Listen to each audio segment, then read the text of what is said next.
today, Crew Dragon Resilience with Inspiration4 is gonna splash down. They're in the middle of their deorbit burn currently, and yeah, that's from the cupola. The deorbit burn is still underway, so the perigee is 120 kilometers right now. There's a call out. I'll pull up. We just heard some comms that Dragon is committed. There. What that means is that they are committed to return back to Earth. Okay, so yes, they are. They are coming back, which is super exciting. Okay,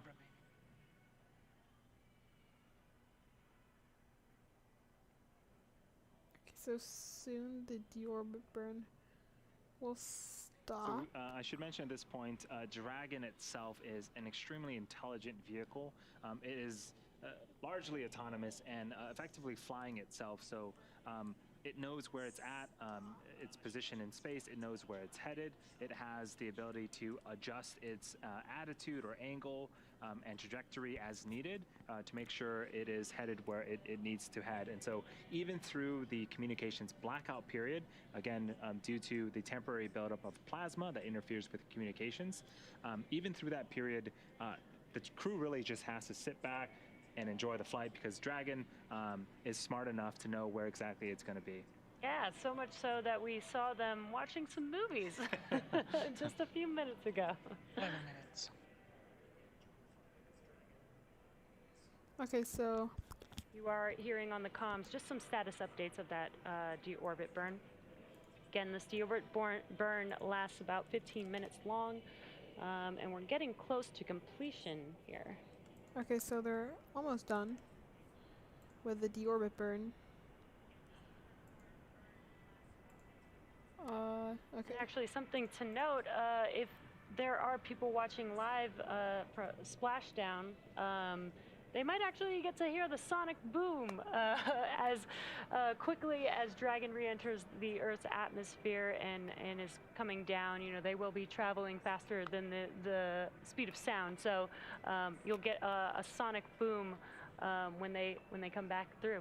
Yeah, I think that the folks that are nearby or live close enough to the coast, they might even be able to see Dragon. It is a daytime splashdown, which is super exciting. So yeah, in about 35 minutes, we're expecting Dragon capsule Resilience flying for the second time and returning for the second time, and the Inspiration4 crew members to return back to Earth and splash down into the coast, off the coast of Florida. Yeah, and again, we just heard a call out that we're probably about 3 minutes away from that deorbit burn completing. So but yeah, minutes Andy, away it's from the been deorbit burn so completing. exciting. Just this mission overall has been so incredible. Again, the first all-civilian crew to go to orbit, and they're raising money for St. Jude. It's just been an incredible mission so far. They've been out in space. You know, talking to St. Jude's patients, raising money, doing some science experiments for us so that we can see, you know, what does microgravity do to, you know, the regular person like you and me. 13 minutes. Yeah, I think you bring up a good point that I don't think we've talked about yet, is all the science that they've done. We saw earlier in the week some experiments with some portable ultrasound devices. There's an experiment to study how fluid shifts and sort of the relevance of up and down in space that could potentially help contribute to motion sickness, both in space and back here on Earth. But the really cool thing, in my opinion, is all the data that they're going to gather, that's going to be put in a repository, and everyone has access to it, essentially. And so you typically don't get that with... so this is a countdown to 7:06 p.m. Eastern Time, because that is their expected splashdown time. And further human space exploration. Yeah, having the access to that data available to literally the entire world only allows you to have, you know, as many people to utilize that research and you know, be able to do something with it. So 1 minute in the deorbit burn. That call out was just a minute remaining in this deorbit burn. Very exciting. So after the deorbit burn, again, we won't need the Draco thrusters in the forward bulkhead anymore, and so we will be initiating the close of the nose cone. Oh, here's a great animation. The nose cone is the very, very top. You're going to see it latch open. That's where the Draco thrusters are at, but after they're done firing, we're actually going to be closing it.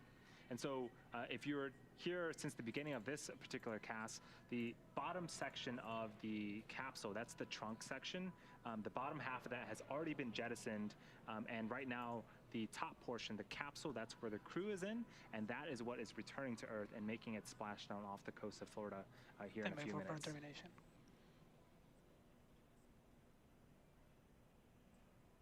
Burn stop. Nominal burn. Good targeting. Okay, so they're good. Dragon, deorbit burn complete. Performance nominal. Nose cone closure is initiated. When they said SpaceX, we show the same. when they said termination, that scared me. I believe that was Chris confirming that he had a nominal burn. Everything seems to be going great, and now again we've initiated the close sequence of the nose cone.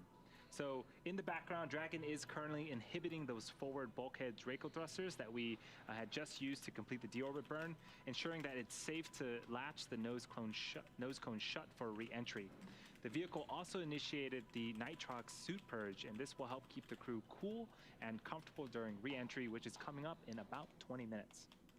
At this point, the nose cone is closing and protecting the forward hatch for re-entry. The crew is using the screens that we saw earlier to monitor the locking of nose cone, which is done actually by a set of hooks.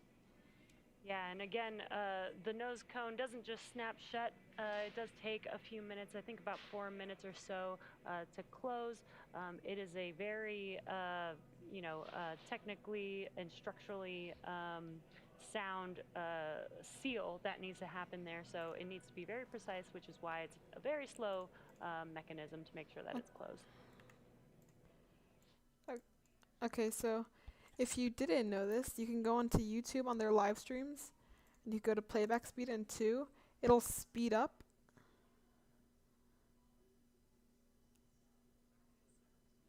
So it's still sped up. And that'll get all the delay off. So this is really delayed, so I'm getting it. And then once it gets back to its original time, it'll just switch to normal time.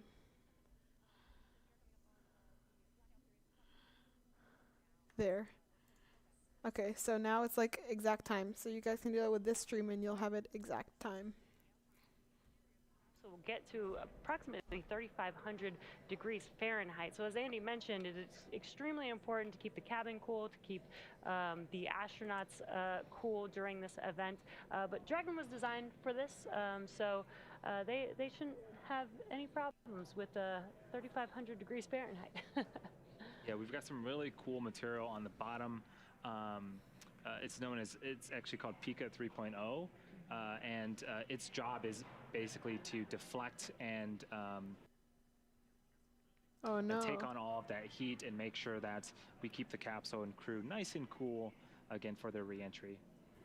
If you're looking on screen right now, there is a capsule, Dragon capsule in the background. You can see at the very bottom the tiling of that Pika material. That is a returned capsule. So it's been through the Earth's atmosphere. It's taken on that 3,500 degrees Fahrenheit heat, and that's what we expect the capsule today to also look like upon re-entry. Yeah, and this is a flown Dragon capsule. So while the spacecraft is in orbit, it's flying at about 17,500 miles per hour. But as it comes back through the atmosphere, we actually don't, there's no brakes on Dragon aside from the heat shield. And so that heat shield actually, with the atmosphere, helps to slow the vehicle down to about 350 miles per hour before the drogues even deploy. Yeah, it's quite incredible to think about that. Orbital velocity, again, 17,500 miles an hour, being slowed down to just 350 miles an hour with just atmospheric drag alone. is incredible. And then from there we deploy the chutes. And so Right. most of the job, thank you to Earth's atmosphere for slowing down Dragon. Most of it is done by the friction up there. So we are waiting on the next event, which is we're going to be waiting on confirmation that the nose cone has been closed, and then we're going to be entering that blackout portion, the communications blackout period, a few minutes later. It is expected to last for about 7 minutes, and what I would expect to hear is we heard those Quindar tones, those beeps from crew to core and core to crew. Expect those to start to pop up again as we're coming out of that blackout period. We want to make sure that we reestablish communication with the crew. Yeah, and actually, before we go into the blackout period, we should hear some comms as well. Again, the core here in Hawthorne, Mission Control Hawthorne, communicates with the team, makes sure that they know which event is coming up next so that they know what to expect. And so we should be hearing some of that confirmation that they will be going into the blackout period, as well as some confirmation and some comms when they exit that kilometer period. altitude. How high are they?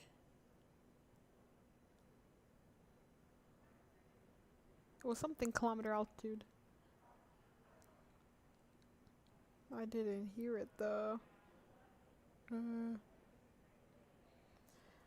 Let's go to dragontracker.com. So Dragon Tracker should show us the altitude. Or not.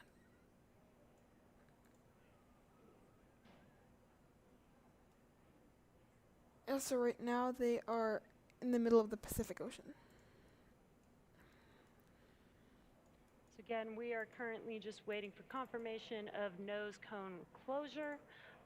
Once we confirm that, the next event after that will be the blackout period that we have mentioned. Again, that will last about 7 minutes.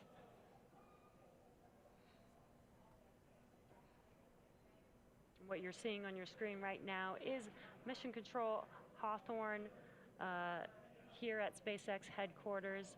Looks like you can see Gwen Shotwell sitting in the front row there, watching as our first all-civilian crew, the Inspiration4 crew, returns back home to Earth.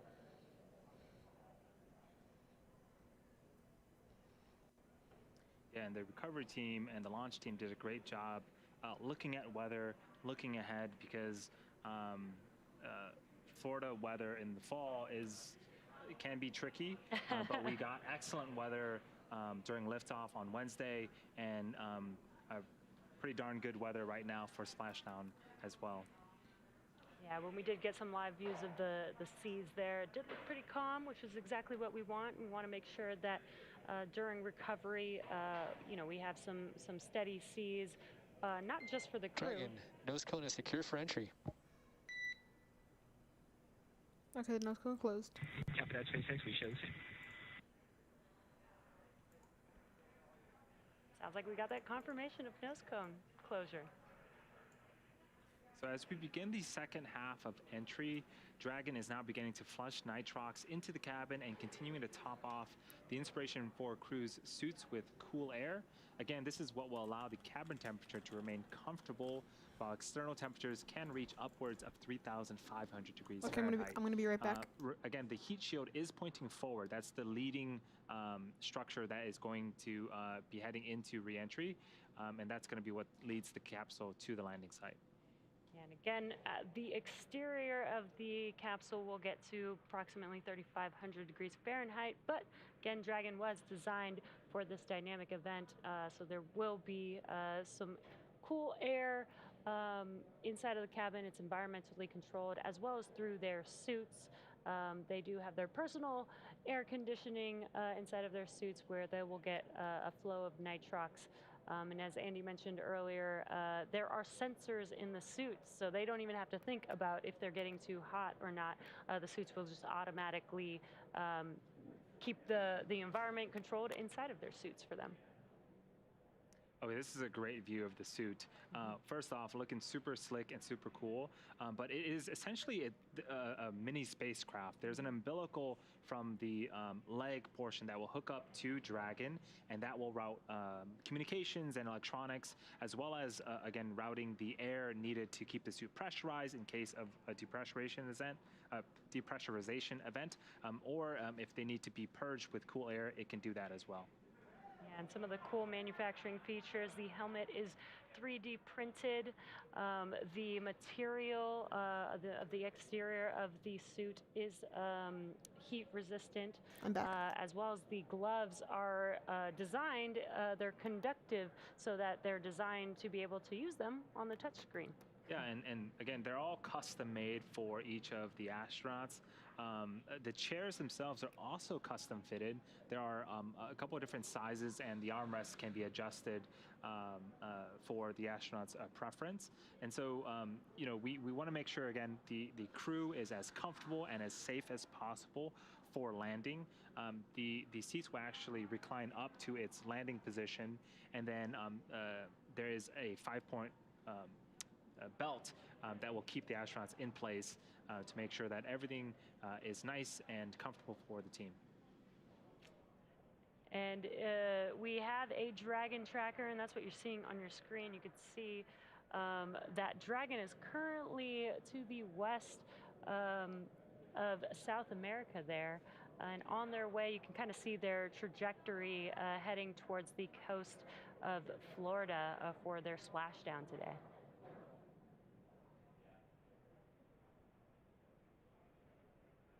So yeah, we are expecting to enter that that blackout period in about 2 minutes here. We should hear the core communicate to the team here in a couple of minutes that we are again entering that blackout period, and then we'll reestablish communication once we're through with that. Dragon, SpaceX for entry brief. So they're going to have an entry brief? Go SpaceX. Jared, you're looking good. No deltas to timeline. Vehicle's nominal, tracking no issues.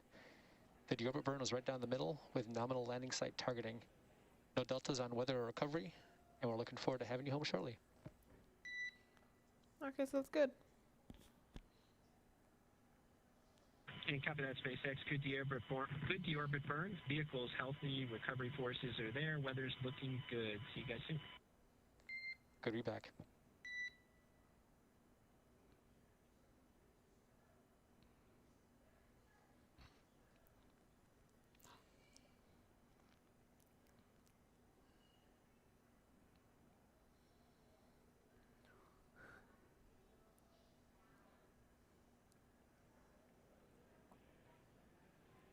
So we heard some awesome calls from the core. The deorbit burn looked good. Re-entry and weather all look good. So everything you would want to hear for Splashdown, we got it. And so things are looking great for Splashdown in about 20 minutes here. So super exciting, and things will start to get very, very dynamic, and a lot of events will happen over the next 20 minutes or so.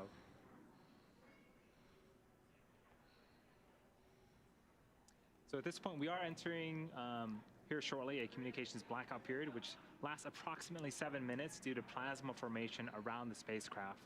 During this time, no vehicle telemetry is received by mission control or the recovery team, and no external commanding of the vehicle or voice communication is possible. As a reminder, though, Dragon is designed to fly itself and continues to autonomously. 200 kilometer altitude. I think that's 200 kilometers altitude. So Dragon is designed to fly itself and continues to autonomously use its Draco thrusters to orient itself during re-entry. So during re-entry, the vehicle will be slowing down from orbital velocity, which is approximately 17,500 miles an hour, all the way down to about 350 to 400 miles an hour before we deploy those chutes. We did hear a call out of 200 kilometers. That is basically telling us that the Dragon capsule is getting closer and closer to Earth. Again, they went all the way out to orbit at about 575 kilometers from Earth. I think the furthest they went was 590 kilometers. But now they're on their way back home, so they're approximately 200 kilometers at this moment. And again, today we are bringing the crew back home. We've begun several operations during this deorbit sequence, but actually deorbit and return home began yesterday. We did have a couple phase burns yesterday that brought the vehicle down to approximately 365 kilometers. And now we're getting closer and closer to bringing the crew back home. It's getting really exciting over here. Can't wait to see them back on Earth after their trip to orbit. Yeah, so Jesse mentioned yesterday we started some downhill phasing burns. There were 2 of them to lower the altitude. Earlier today we saw, we didn't see, but we got confirmation of the trunk jettison. We completed our deorbit burn successfully, and right now Dragon is going through its re-entry phase and through its blackout communications portion, and shortly here we're going to have splashdown after our parachutes deploy. And, you know, I can't believe this mission has come and gone so quickly. The crew has been, again, super busy, and I do want to remind all of our viewers that this Inspiration4 mission, this Inspiration4 Crew, it's all for a great cause. We want to make sure that we further human space exploration. We want to do a ton of science, and we want to fundraise for St. Jude Children's Research Hospital. The goal is $200 million. Jared Isaacman donated $100 million himself, and we're a little over halfway through the other $100 million that we want to fundraise. So if you're watching on YouTube, if you have a computer nearby, you can go to inspiration4.com/donate and support the cause there. There's also a bunch of different things like auctions. Dragon, SpaceX, please verify crew entry preparations complete with tablets, restraints, visors, and feet. And copy that, SpaceX. We were just waiting a little bit longer, but we'll do it right now.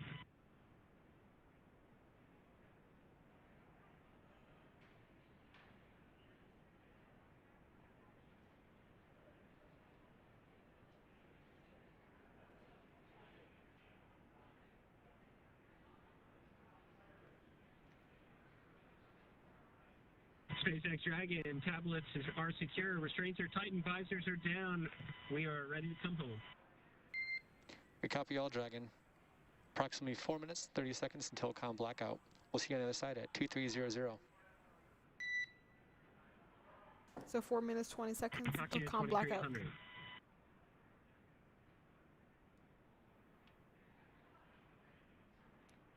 Just under 5 minutes away from that blackout period. So what you're seeing on your screen is the core, the crew operations and resources engineer communicating with the crew on board Dragon, preparing for re-entry back into the Earth's atmosphere. So they're closing their visors, they're making sure that their 5-point harnesses are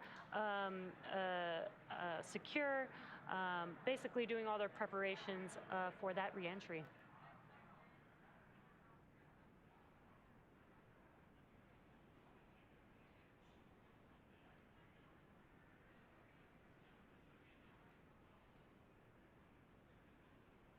And again, if you're just now joining us, you are tuned into the Inspiration4 mission. This is the first all-civilian crew out to orbit, and now they've been out there for about 3 days and now making their way back. And the crew on board is Jared Isaacman, who's the commander for the mission. He is the 38-year-old CEO of Ship4 Payments.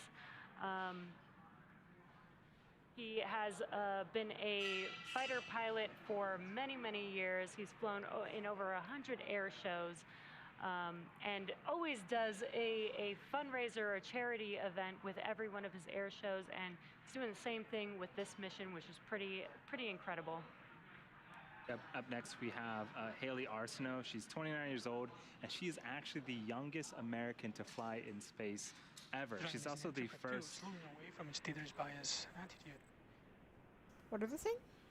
I didn't hear Continuing to them. get great calls. Haley is also the first in space with a prosthetic. She is a pediatric cancer survivor and also a physician assistant at St. Jude Children's Research Hospital, same place that saved her life when she was 10 years old. Got Dr. Cyan Proctor on board, making her way back home with the crew. She is the 51-year-old mission pilot for this mission. She's from Tempe, Arizona, and she holds the seat of prosperity. She actually was awarded this 2 seat minutes to for. expected calm blackout. We got a 2 So minute calm call out blackout for will that be up expected 13 blackout minutes. period.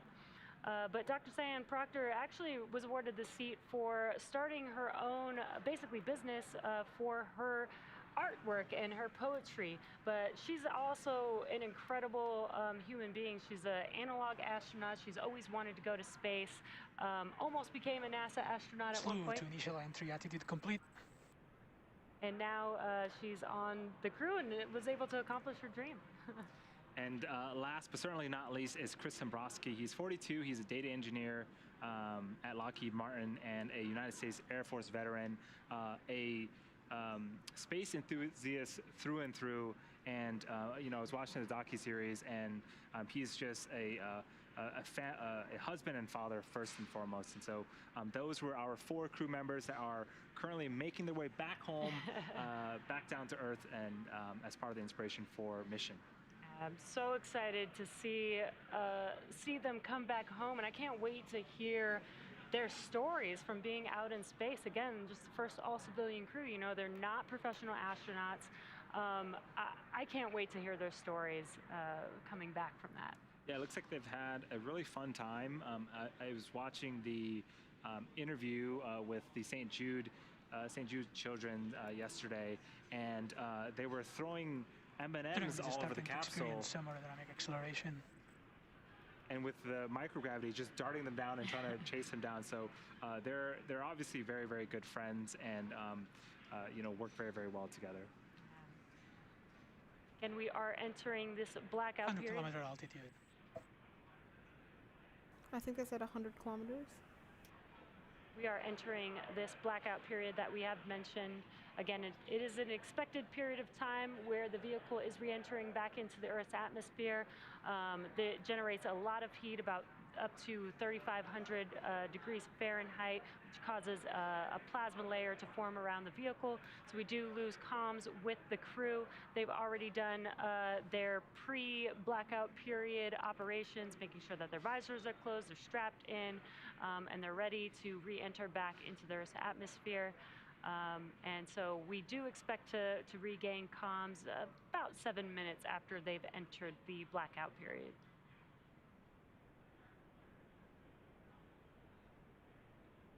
So the view on your left is Mission Control in Hawthorne, SpaceX's headquarters.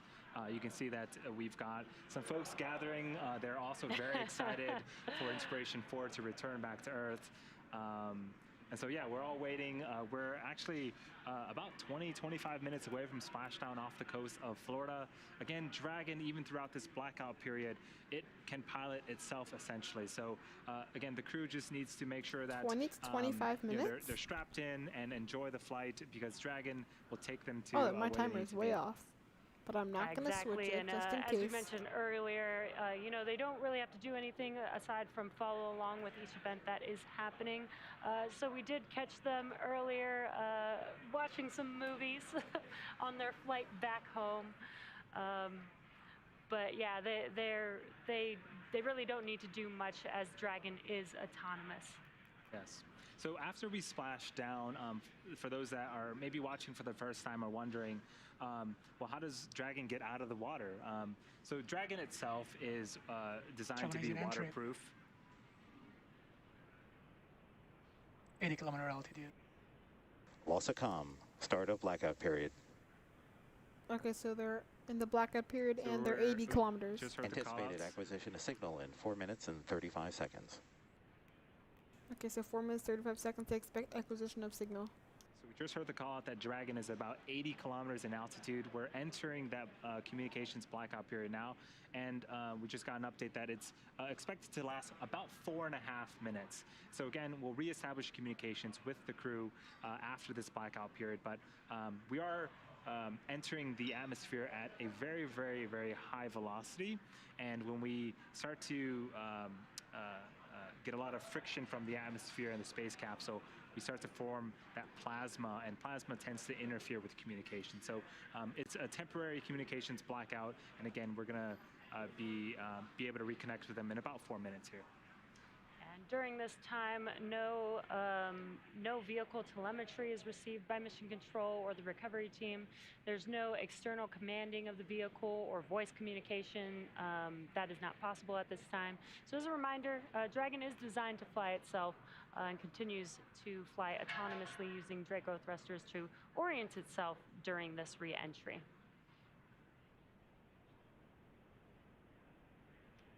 Now, during this re-entry, the vehicle will be slowing down the orbital velocity from 17,500 miles per hour, and the use of just the atmosphere will bring the vehicle down to about 350 miles per hour before we even deploy the drogue chutes. Yeah, a few minutes after we get communications again, we are expecting to deploy the sets of parachutes. We have 2 sets. The first, again, are drogue chutes. There's 2 of them. Their job is to slow the vehicle down from about 350 miles an hour to about 120 miles an hour, and those deploy at around 18,000 feet. Shortly after that, Hello, aviation clips.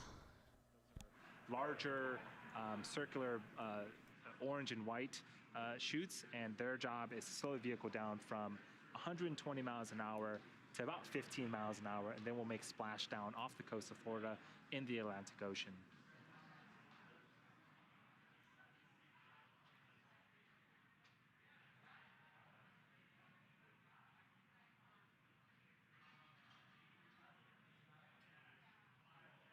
So yeah, Dragon is, again, flying itself.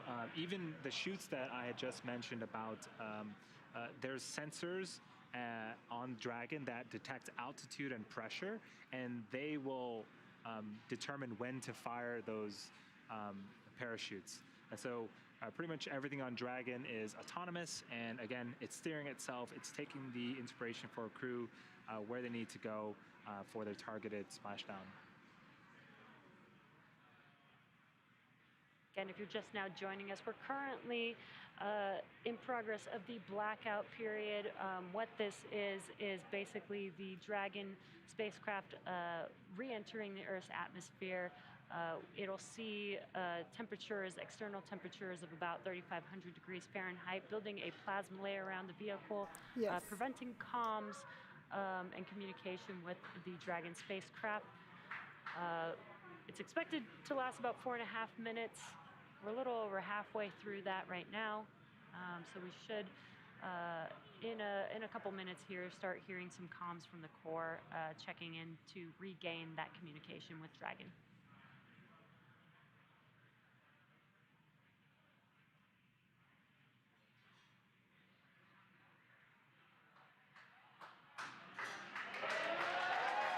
Hello.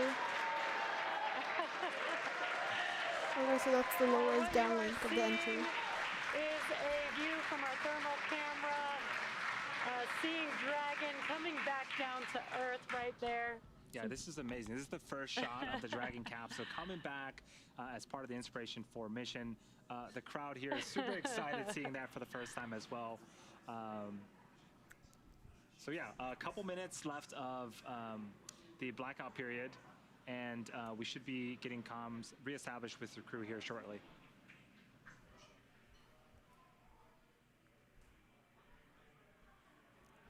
Hello. Why, what?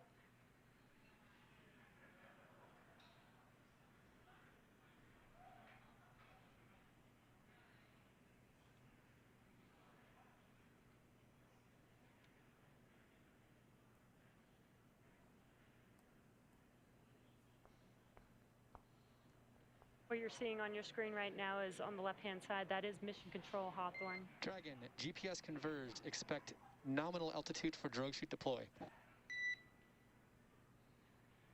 Okay. Copy that, SpaceX. We show the same.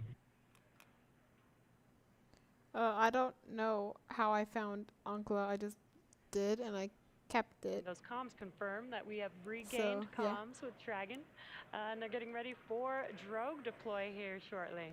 Yeah, I love these tracking shots. Again, that is Dragon in the center of your screen. We've got visuals of it, and we're expecting drogue shoots to deploy, and then the main shoots shortly after that here in a couple of minutes.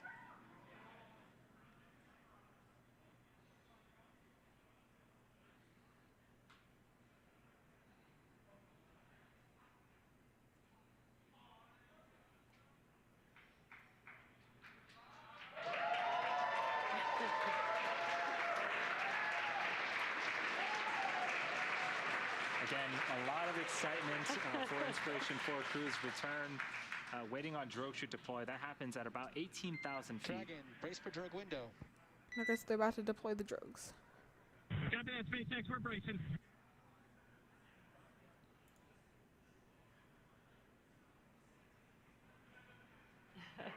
On re-entry, the team's experiencing about 3 to 5 Gs. We heard some words to have them brace for drogue deploy. They will feel the difference in speed when the shoots do deploy. That was what the core mentioned there. That's such a cool shot of Dragon coming back down to Earth. It looks very fast in this camera view here.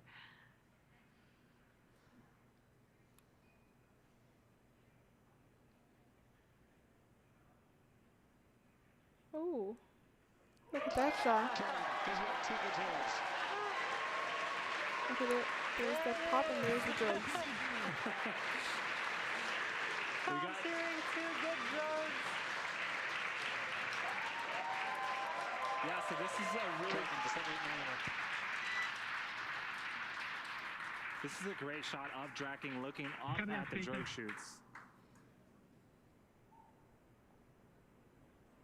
A lot of communication going back and forth between the crew and ground station, but the drogue's job is to slow the vehicle down from about 350 miles an hour to 120. We are expecting the main shoots for these to cut off and the main shoots to come shortly after this.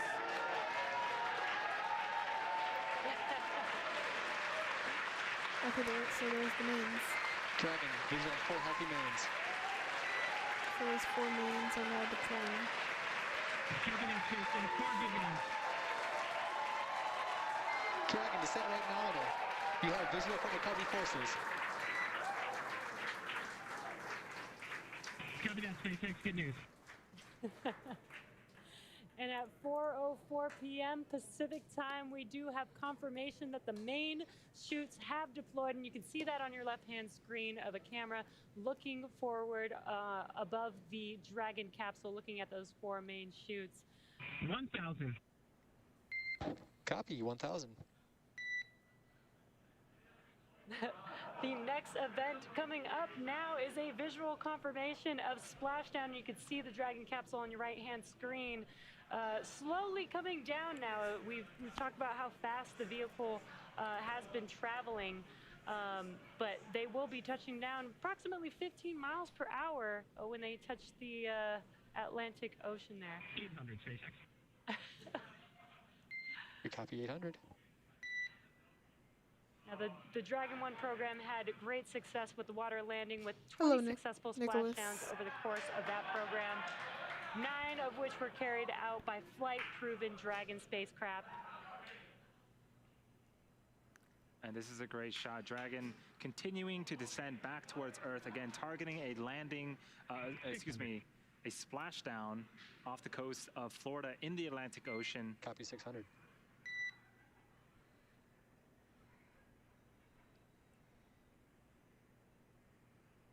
Hi.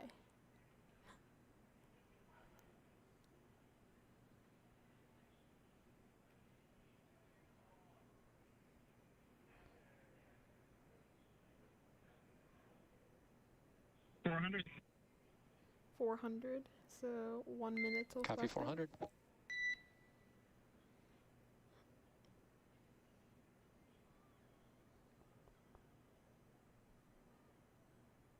Yeah, it looks pretty.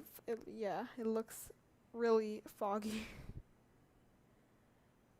Or just cloud. I don't know. But yeah, it doesn't look the best. 200, we're bracing. Okay. We copy 200.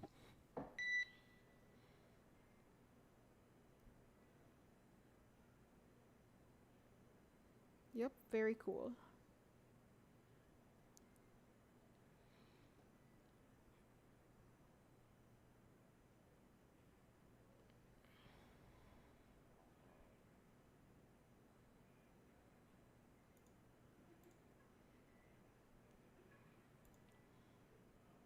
No, my countdown's a few seconds off. So we're almost there. There's Splashdown. SpaceX Splashdown maintenance. Copy code 1. Copy standard. Oh, those are speedboats. They're gonna go out and cut the chutes. Inspiration4, on behalf of SpaceX, welcome home to planet Earth. Your mission has shown the world that space is for all of us and that everyday people can make extraordinary impacts in the world around them. Thank you for sharing your leadership, hope, generosity, and prosperity. And congratulations on your incredible journey.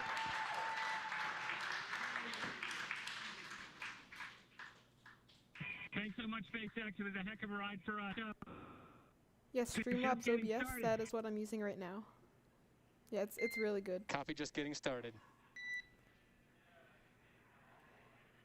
You can see now it looks like a toasted marshmallow because on re-entry it goes up to I think 3,500 degrees Fahrenheit or Celsius. I don't know which one. So welcome it's hot. back.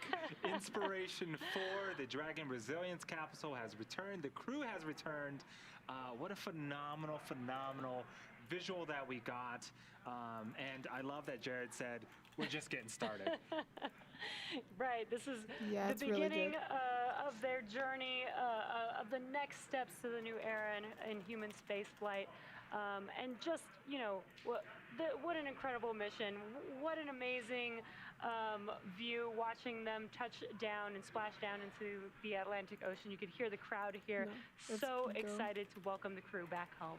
Yes. So we do have a couple of events that need to happen first before we can start to get the crew out of the capsule. So you can see some boats headed Yeah. towards Dragon.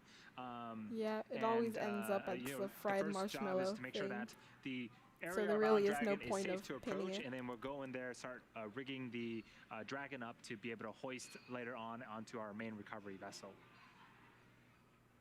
So we also heard that Jared had given us the confirmation of stable 1. What that means is Dragon has splashdown and is upright. There's also a stable 2. Dragon can actually be upside down or sideways. It is waterproof and has systems where it can pump seawater into some bladders to help keep it upright. So again, stable 1 is the best possible scenario that we can achieve, and that's what we see on screen right now.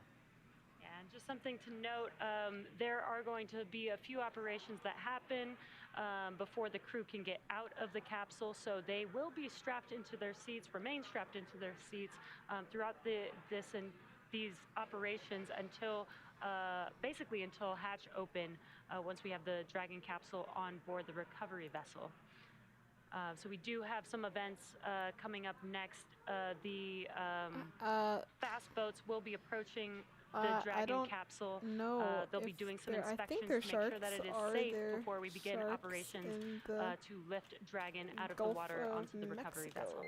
Dragon, Yeah, SpaceX there's is a lot go of for sharks. recovery personnel to approach. There's Expect probably personnel some. alongside in They're 1 probably minute. just down. They're probably just down in the water. And copy that, SpaceX. We're looking forward to seeing you. And Dragon, with that, we request to come aboard via display cam. And say again, SpaceX. Requesting permission to come aboard via display cam. Permission granted. Come aboard, SpaceX. Yeah.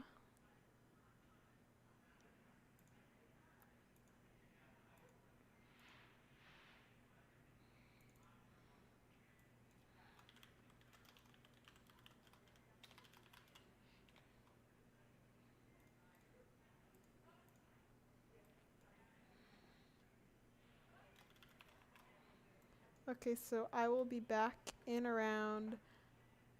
I have to What you're seeing on your go screen really is quickly. the I'll be back recovery with team an update approaching Dragon. soon. Again, they will be starting to do some inspections.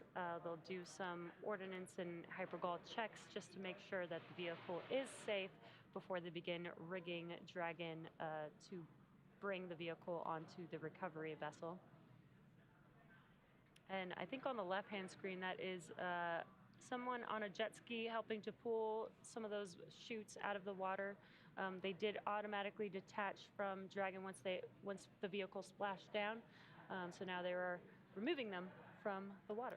Yeah, it is super important that we cut those main parachutes. We don't want any type of wind or even the water to pull or drag the Dragon capsule. But when we did see Dragon splash down, we also saw really good visuals of the mains being cut as well. There is boat and personnel that are going to go out there and collect those chutes as part of the recovery operation. We are expecting about an hour from splashdown until we can get the crew outside of the capsule. Again, we're going through a series of safety checks and some other operations to get Dragon hoisted, rigged up, and lifted up onto the main recovery vessel before we can open that side hatch and get the crew out.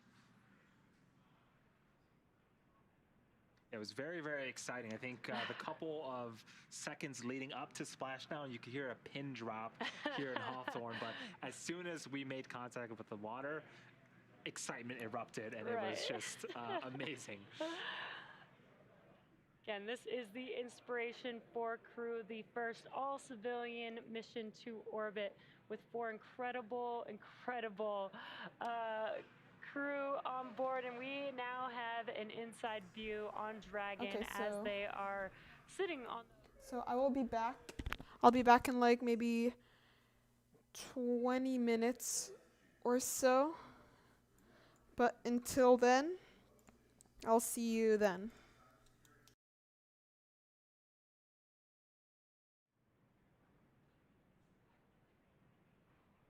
And again, this is standard procedure. We do have some crew climbing on board Dragon. They're performing some inspections, just making sure that the vehicle is safe prior to the next Dragon steps. SpaceX. Hypergol sweeps and ordnance checks are nominal. Rigging is in progress. Approximately 25 minutes until capsule lift. Stand by for PMC.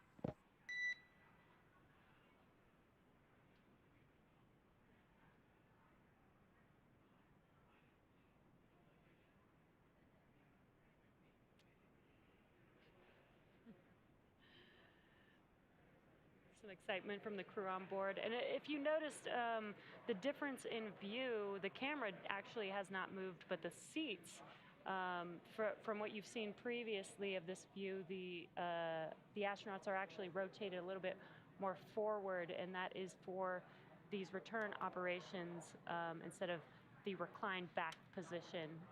So that's why the view looks a little bit different. So on the right-hand side, we do see the rigger climbing up on the Dragon capsule to attach some hardware, so that way Dragon can be lifted and hoisted out of the water using our main recovery ship, Ghost Searcher, which will be approaching the vehicle in a few minutes here. So that hardware is important, and that's how we get Dragon out. We hoist it and we actually put it on what's called a nest, and then we'll perform some more checkouts, make sure everything is good before we open up that side hatch.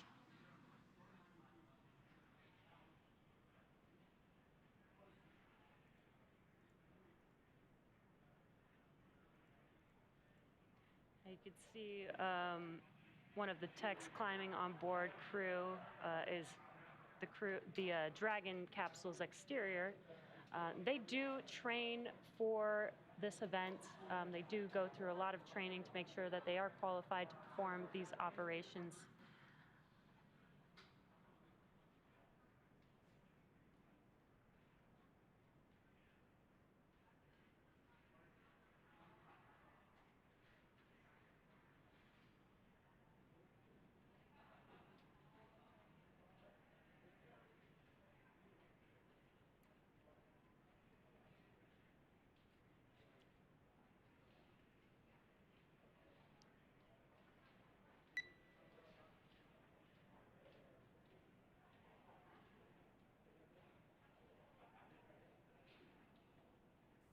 Dragon SpaceX with the public.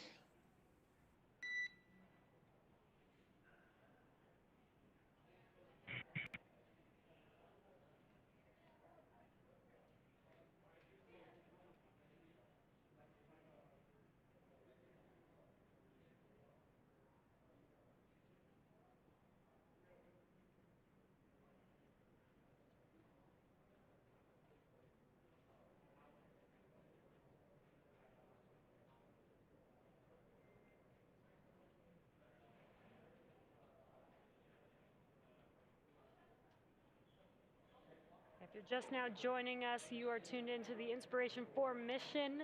The all-civilian crew has now returned back to Earth. What you're seeing on your right-hand screen are recovery operations currently in progress. The crew has already done their safety check to make sure that the vehicle was okay to approach, and now they have begun some rigging operations. They're installing some of the rigging hardware that they need to be able to lift the capsule out of the water onto the recovery vessel. And on your left-hand screen is the live view inside of Dragon of the crew. And it's just been such an incredible mission so far. Like, they lifted off on Wednesday, expected to be in space for about 3 days. They were able to perform some science experiments. They were able to do some charity events, talk to, again, this mission was all for a fundraiser for St. Jude Children's Research Hospital. So they got to talk to some St. Jude patients live while in space and doing backflips. Yeah, and to think that this crew really formed about 6 months ago, and we cannot stress that this is the first all-civilian crew. Their day job is not being an astronaut. They were trained in the same simulations and same manuals that previous Dragon crew members were trained in, and they got together, threw together this amazing mission. Again, providing fundraising capabilities for St. Jude Children's Research Hospital. They gave us a live on-orbit event yesterday. And they spent a couple of days in space, did some art, did some photography, did some somersaults, and now they're back on Earth. And in a few minutes here, they're gonna take a fresh breath of fresh air from fresh breath of Earth air for the first time in about 3 days. It's very, very exciting. Yeah, I cannot wait to hear the stories that they have to tell us. We did get some of those live events, but they were out there for 3 days. That's quite a bit of time being out in microgravity in a spacecraft. So I'm really excited to hear what their experiences are really like. With the NASA crew missions, we typically get to hear, some of their thoughts of the Dragon spacecraft. Would love to hear more from, just a all-civilian crew this time around, not professional astronauts.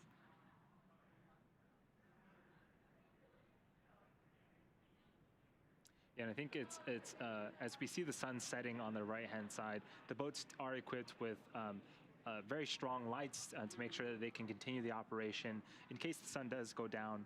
But one thing I do want to reiterate is weather and how great that's been for us.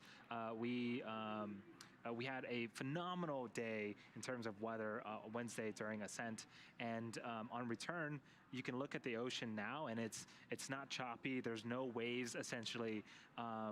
It's basically like pool water, and so the Dragon capsule is there. It's floating there now because it's not choppy. The recovery team can get in there, do their jobs without worrying about any other external factors. Yeah, that's extremely important. Safety is number one here at SpaceX, so we always want to make sure that we're keeping these events during an environment that is safe, and weather plays a very big factor into that. And not just for the crew on board Dragon, but the recovery team there, which you've been currently seeing, climbing on Dragon, installing the rigging. They're on boats, so it's really important to make sure that the weather conditions are accommodating to these operations.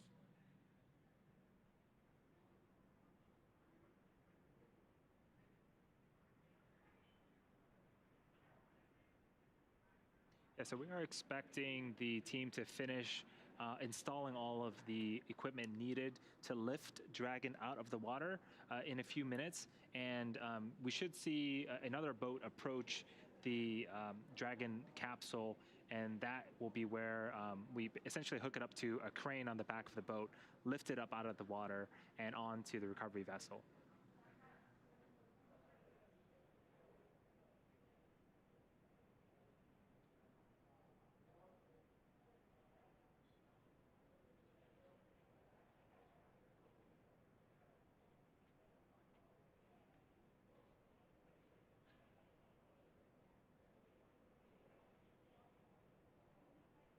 The Dragon vehicle is looking nice and toasty. I think if we had daytime shots, it would look essentially like a marshmallow. Again, when it's re-entering the Earth, it can get quite hot on the exterior, and the Pika material is doing its job and absorbing the brunt of that heat. But there's a side hatch. I mean, that's where the crew is going to egress out of.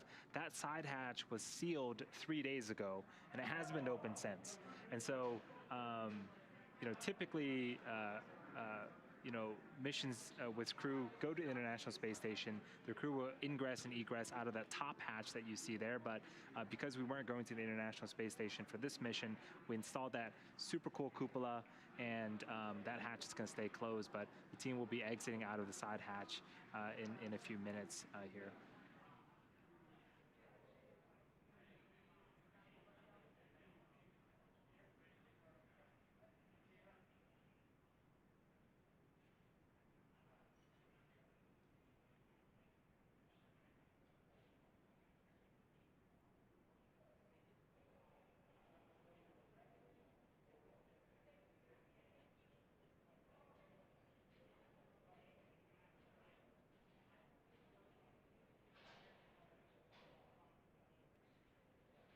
Right now, we're currently performing recovery operations.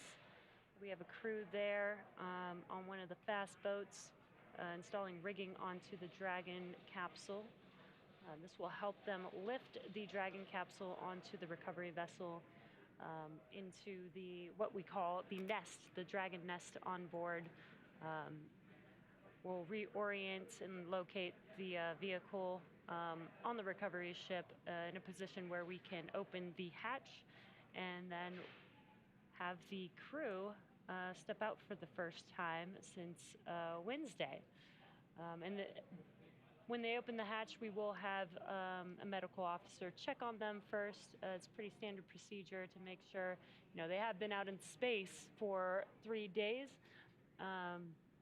So we do want to make sure that the crew is okay. There will be a team there helping them every bit of the way to make sure that they are okay as they walk to the medical room on the recovery vessel.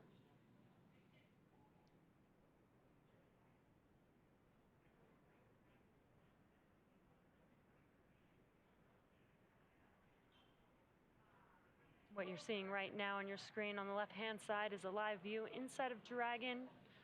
View from behind the displays on your left-hand side there. That is Commander Jared Isaacman, and to his right is Dr. Cyan Proctor, who was the pilot for this mission. They're now back down on Earth. What an amazing homecoming day for this crew. Such an exciting mission. So after landing, to recap the events, it took about 10 minutes for the recovery crew to complete their safety checks. And then once they completed that, the team began to prepare Dragon to be lifted onto the recovery vessel. As part of the preparation for this lift, one member of the recovery team that we saw on screen climbed on top of the capsule, so that way they can attach Dragon's hoist rings and connect the lifting lines. Again, we are estimating about an hour after splashdown until we are able to raise Dragon up and out of the water onto the recovery boat and remove the crew from the spacecraft. And then, Jesse just mentioned, after medical checkouts, the crew will return to the Cape by helicopter and be rejoined by their friends and family.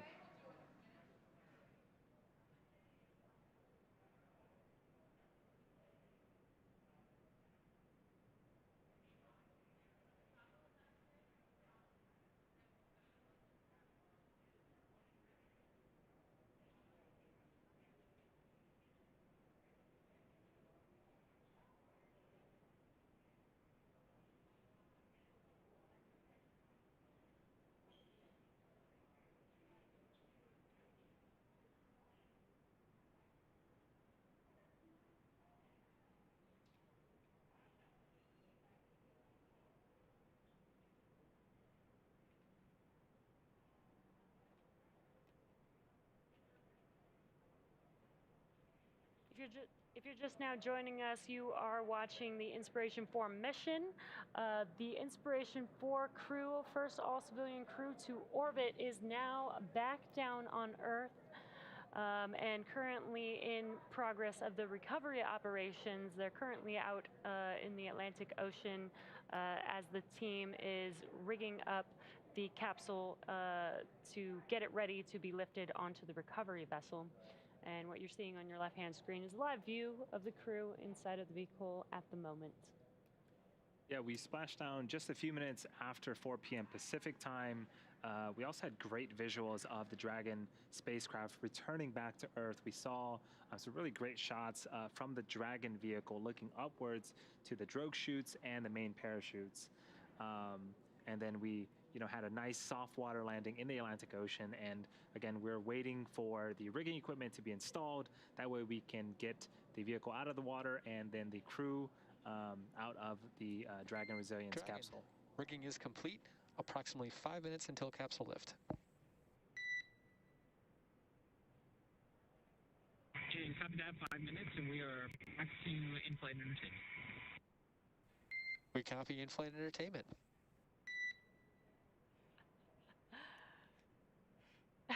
The crew is having a great time with in-flight entertainment. So yeah, it looks like they're all in great spirits.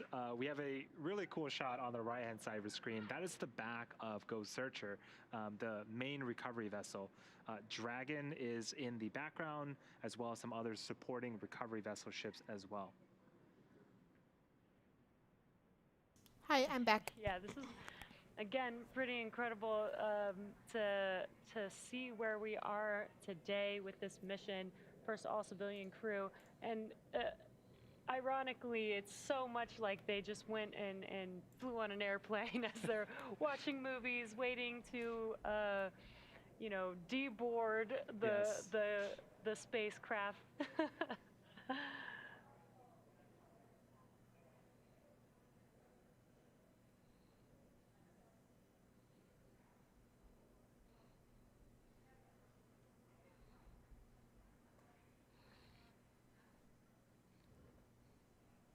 So on the right is Ghost Navigator or Ghost Searcher. I don't remember. It's one of those. That's the recovery ship for the capsule. So that's what's gonna lift it. And on the left is in the capsule. And again, this mission is a fundraiser for St. Jude Children's Research Hospital. So I'm probably gonna stay live until the crew,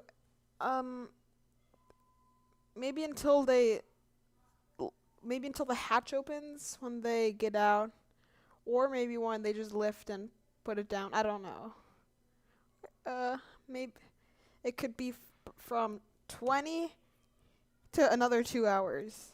It's gonna. I don't know.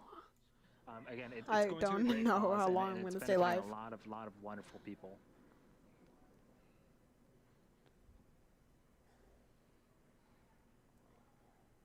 Again, currently in progress are recovery operations. So far, they've already inspected the capsule for safety before installing some rigging hardware. We got some comms that they will be ready for, that rigging setup is complete, and they will be lifting the vehicle in a few minutes here. Again, this is Ghost Searcher, and what you're seeing on your right-hand screen. Ghost Searcher. No, I got the of Ghost Searcher thing is the wrong. Dragon Nest. I had it right the first time. Basically, the nest or stand that Dragon will be lifted onto and set into.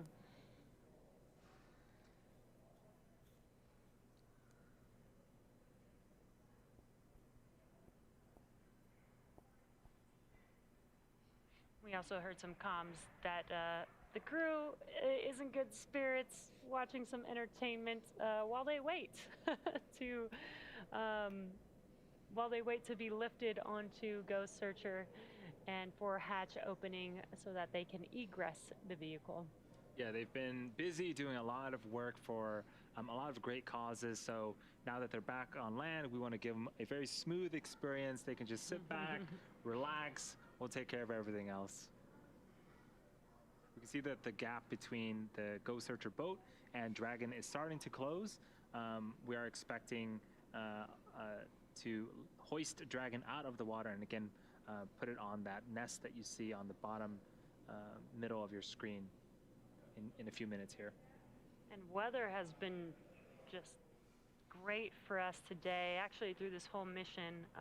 This is such a unique mission where we did have to ensure that weather upon liftoff as well as return would be well. And not just the weather in the atmosphere, but the water where we are landing. And you can see on your screen that it's very calm. This makes it really a lot Camera easier for the frozen. crew to perform the recovery operations. So it's almost there. Just It's really close. great weather all around for this mission. Yeah, so the capsule's getting closer.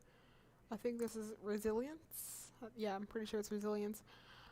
You can see it's coming very close to the boat. They're going to attach the lines and they're going to lift it up. You see a little egg thing down by the thing.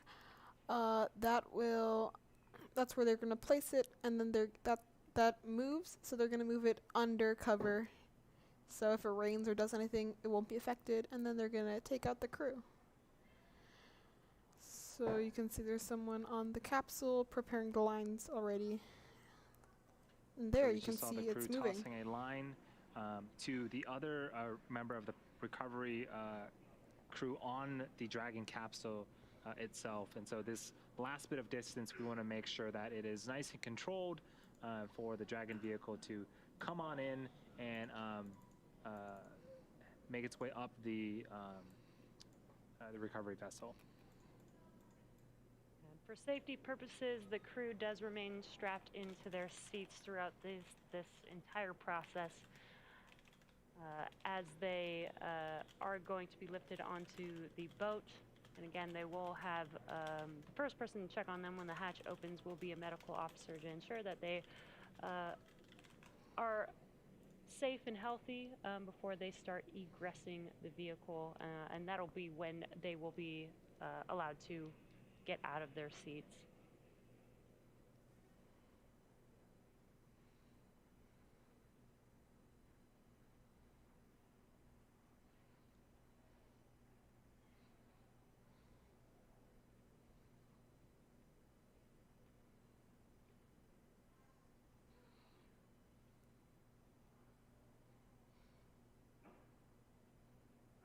Yeah, so it should lift in the next maybe 5 minutes or so. Yeah, they're gonna lift really soon.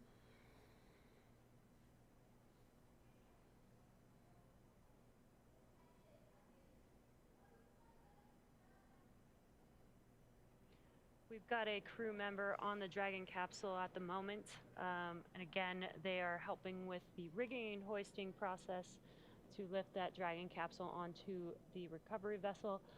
And again, they have done several hours of training for this particular role. So once the guy on the capsule So jumps, they they're are gonna lift in professionals. a few seconds. Dragon, brace for capsule lift. Okay, they're bracing for capsule lift. It depends on the stream. I use both. I use both Streamlabs and OBS. You heard For some this right now, comms, I'm using just they are OBS getting because I ready already had it to set up. Lift the Dragon capsule. You saw the last recovery crew member hop off of the Dragon capsule into the water and onto the fast boat there as they clear the way for lifting the Dragon capsule.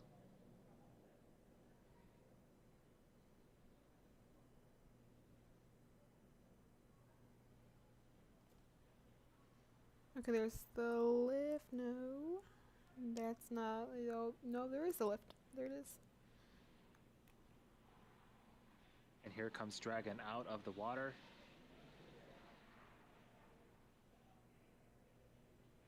Wobbly.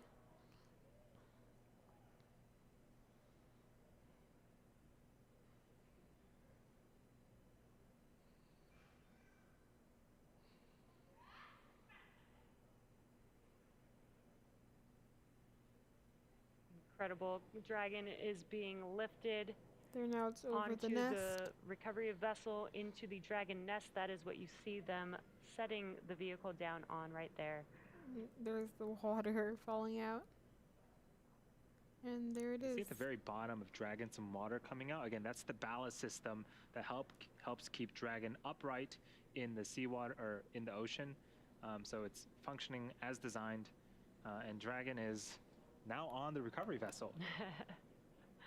Dragon's almost a little bit of a mix of a rocket, spacecraft, and a little bit of a boat. It does everything you need it to. Yeah, exactly. Dragon, welcome aboard the recovery vessel. Recovery personnel are completing final checks. Stand by for translation to egress platform in approximately 1 minute. Oh, so they're gonna roll it really fast. Like already. Oh, they're gonna get them out really fast. This is I a see lot some faster than goosebumps from before. Dr. Cyan as aboard the Dragon capsule right now. Next event coming up after the team does some safety checks is opening the side hatch. That's going to be very, very exciting. We're going to see the crew for the first time, and they're going to see Earth for the first time since 3 days ago. Well, they've seen Earth. They've seen Earth. But from space. They'll Yes. see Earth from Earth now. They'll become Earthlings again.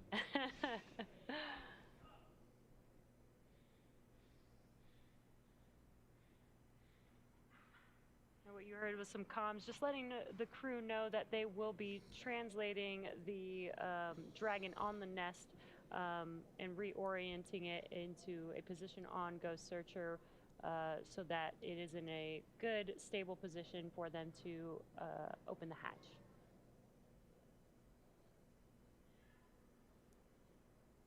So while Dragon's top hatch houses the cupola, the astronauts will egress from Dragon's side hatch. That's what you see in the center of your screen, pending capsule orientation from the water. So before opening the hatch, the spacecraft has to equalize the cabin pressure with the outside environment. Once the hatch is open, that will be Jared, Haley, Cyan, and Chris's first breath of fresh Earth air since boarding Falcon 9 at the start of their mission on September 15th.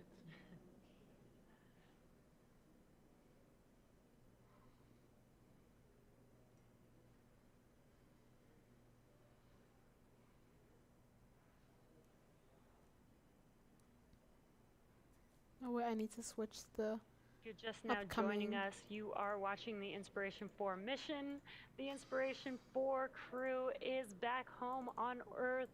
We have lifted Dragon with the crew onto the recovery vessel, and currently in a minute or so, they should be translating the vehicle into a position where they can open the side hatch and then perform the next steps for egressing, which will include a medical officer checking on them prior to that egress.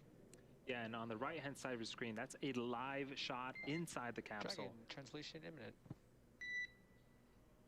So they're about to translate it. So it's gonna roll forward.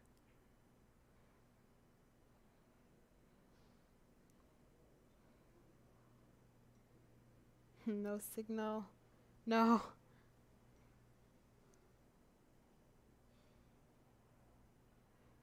Oh, there. It's rolling.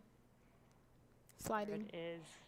They are translating the vehicle to just under the helicopter pad on the vessel.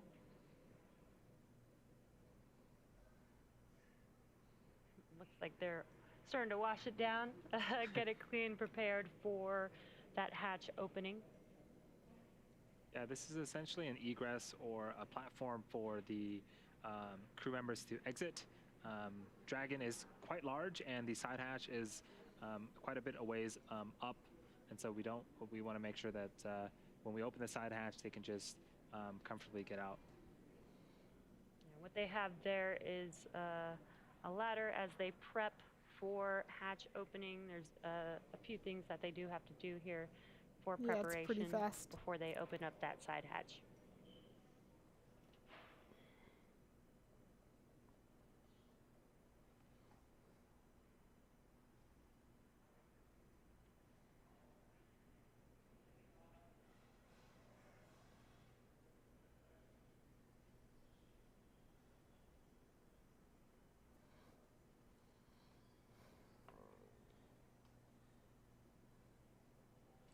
Things are moving quite quickly. We splashed down about 40 minutes ago, and now Dragon is on the main recovery vessel on the right-hand side of the screen. That is, again, a live view inside of the capsule.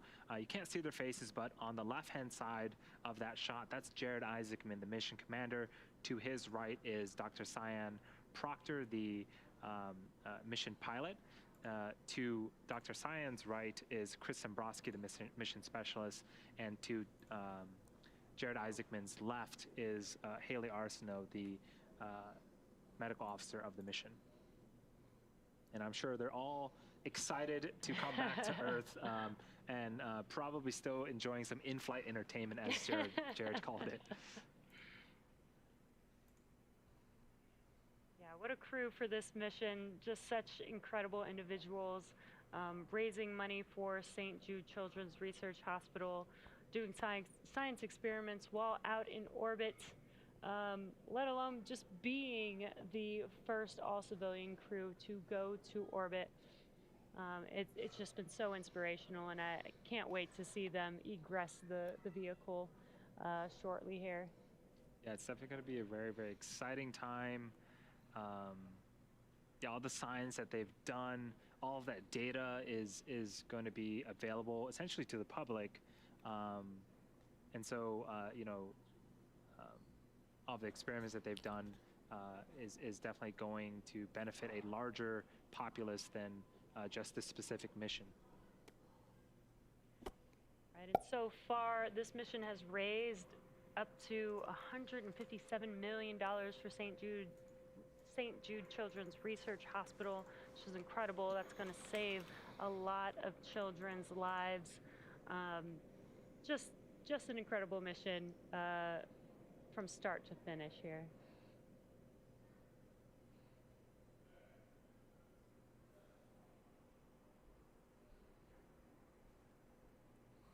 Dragon, stand by for side hatch opening and egress. This will be our last call from you. Congratulations, Inspiration4 Crew. Signing off. They're already gonna open it?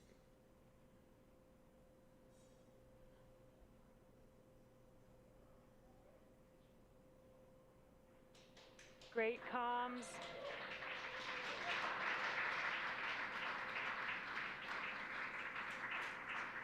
There you can see the side hatch is now officially open, and some exciting waves from the crew.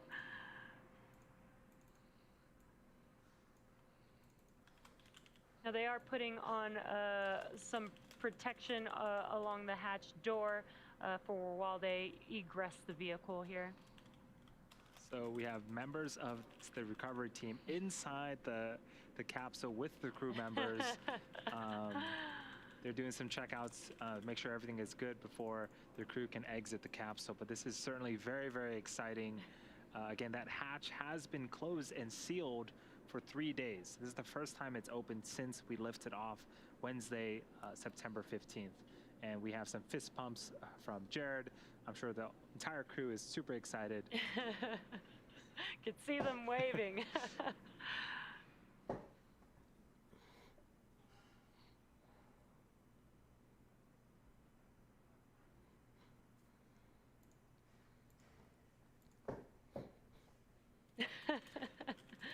Lots of excitement from the crew as they're getting ready to egress the Dragon spacecraft.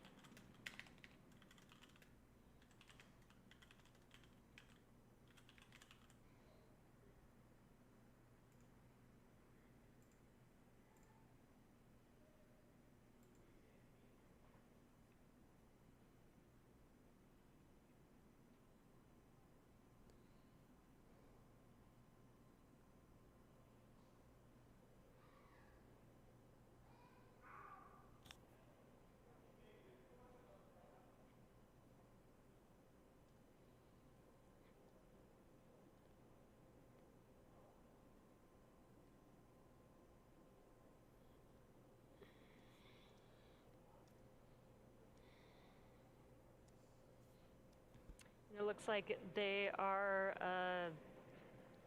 taking their tablets from each of the crew members in preparation for this egress. Now there is a procedure that they will go through even now as they egress the vehicle. It won't just be all of them getting out at once. They will follow a procedure. I believe they will be starting with egress of seat 1.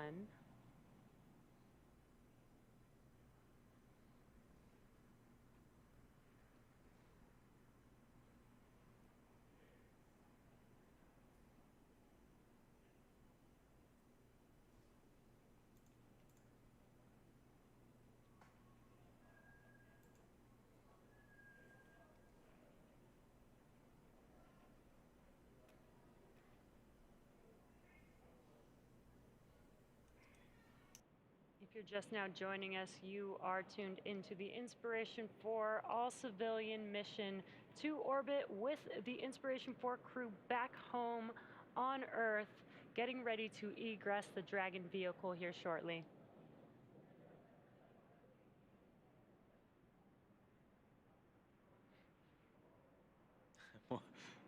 More exciting fist bumps.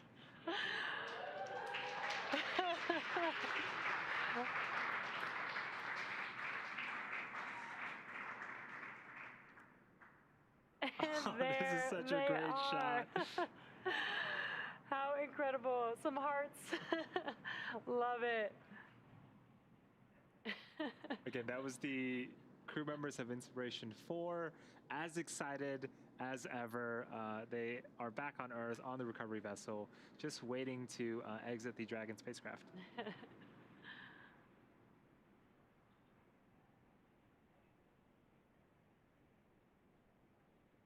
Some fist bumps going around. Again, as the crew does begin their egress, they will have a team that does help them as they egress or exit the vehicle. As they have been out in microgravity for the last 3 days, they have not felt the gravity of their own body in 3 days. So this is very standard procedure to have some support and help as they egress the vehicle.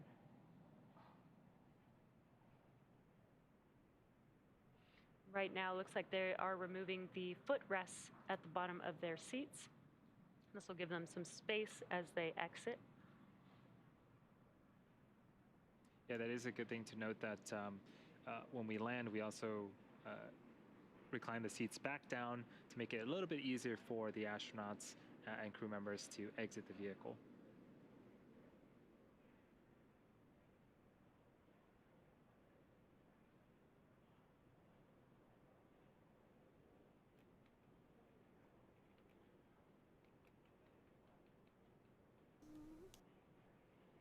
And it looks like we have our first crew member, Haley Arsenault, There goes Haley. egressing the vehicle.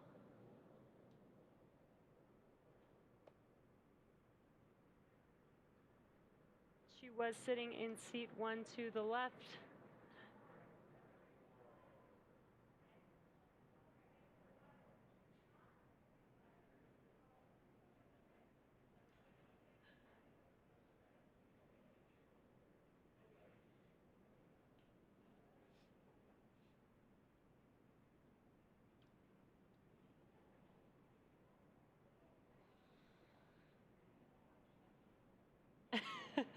She looks very excited, even if we're just looking at the backside of her SpaceX spacesuit helmet.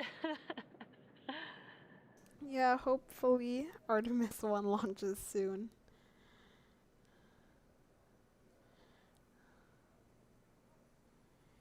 Yes. Artemis 1 won't land on the moon. It'll just send an uncrewed capsule around the moon, slingshot it back, and hopefully it lands.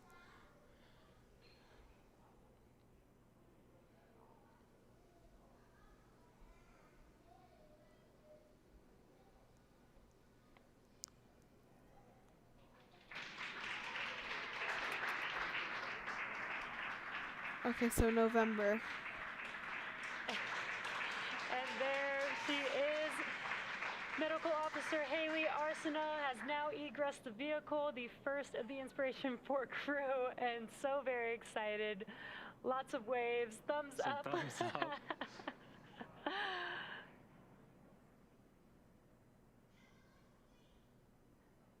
getting a little photo up.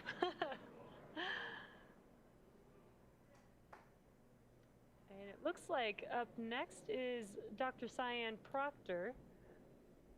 Yeah, this is very exciting for the crew to be exiting the capsule and finishing their Inspiration4 mission, mission that's done so much for folks around the world. Yes, absolutely inspiring all the way around. Just an incredible mission with an incredible crew. And here comes Dr. Cyan Proctor. There she is, excited as ever. Big Dr. waves. Cyan Proctor. Oh, I love it. Love it.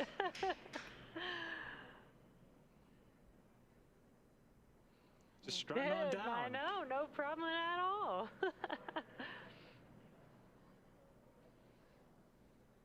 Looks like mission specialist Chris Sembrowski is up next to egress the vehicle.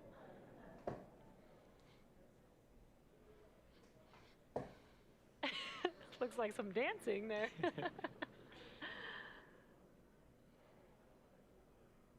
Again, there is crew there to help them egress to make sure that they do not damage their suits or themselves on their way out.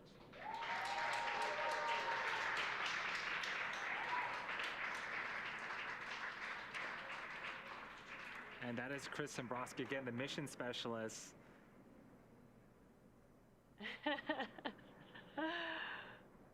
Again, with a smile all over his face, super excited, ready to go. Yeah, there we go. Last but not least, we have Commander Jared Isaacman getting ready to egress the vehicle as well. The final fourth Inspiration4 crew member of the first all-civilian crew mission to orbit. And what a way to close it out. He was really the person with the vision. Their dragon is now empty, There he is. and the mission's over.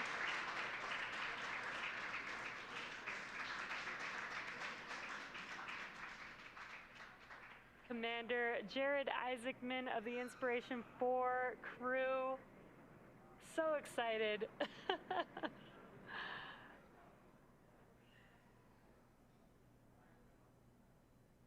Handshakes and hugs all around. Amazing. Now they will be doing a standard procedure, going into the medical room on the recovery vessel and doing some medical checks to make sure that the crew is safe and healthy. And then they will hop on a helicopter and head back to Florida. Yeah, well, now that Jared, Haley, Cyan, and Chris are safely back home on Earth and getting checked out by our medical team, we're going to wrap up our live. Yeah, so I'm going to end this stream. Thank you for watching. Please like, subscribe, turn on notifications, and if you can, please donate to St. Jude's. This whole mission was just a fundraiser for St. Jude's and all that stuff. So thank you, and I'll see you next time.